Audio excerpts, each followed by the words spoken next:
30 اگست 2013 دلی۔ آج میں نے ایک عجیب منظر دیکھا۔ معلوم نہیں پڑ رہا کہ دلچسپ کہوں کہ عجیب۔ تاریخ بھری پڑی ہے مختلف حالات و واقعات سے۔ دنیا کیا سے کیا ہو گئی۔ انسان چاند پر ٹہلنے لگا، پہاڑوں پر ٹھہرنے لگا، پانی سے تری الگ کر لی، ہوا سے سوکھا پن۔ سورج کی کرنیں بھی باندھ لیں، چاند سے ٹھنڈک ادھار لی، اندھیرے سے سیاہی کی چادر اتار دی، سویرے سے حرکت سنوار لی، ذہنوں کو سر کیا، دلوں کو گھر کیا، مٹی نچوڑ لی، فضا جھنجھوڑ دی، سبزہ تار تار کیا، پہاڑ سا بھی پار کیا، بال کی کھالیں بنا ڈالی، ہزاروں سر اور تالیں بنا ڈالی، ذہن کے آر پار ہوا، مغز کو تار تار کیا۔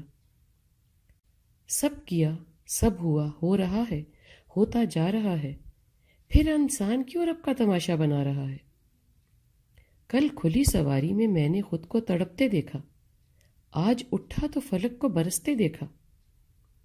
مجھے عجیب بھی نہ لگا، میں حیران نہ ہوا اور پریشان بے حد۔ میرے دل کو جو لگی اس کو بھی لگی ہوگی۔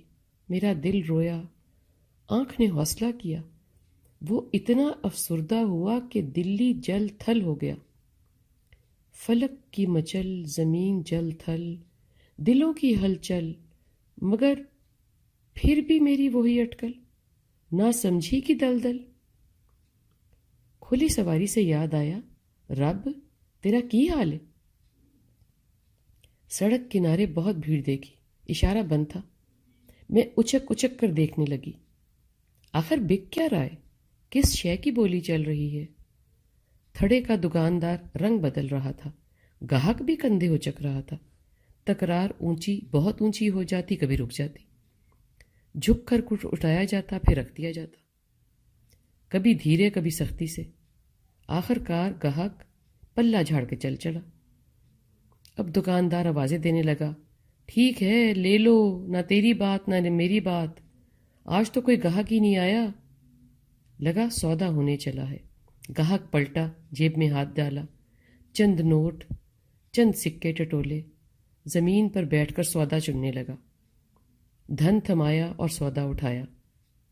کمال ہے اشارہ ابھی بھی بند تھا، شاید ہمیں سے بھی تماشا جو جھیلنا تھا۔ وہ شخص پلٹا خریداری کر کے تو لگا جیسے ہماری طرف آ رہا ہے۔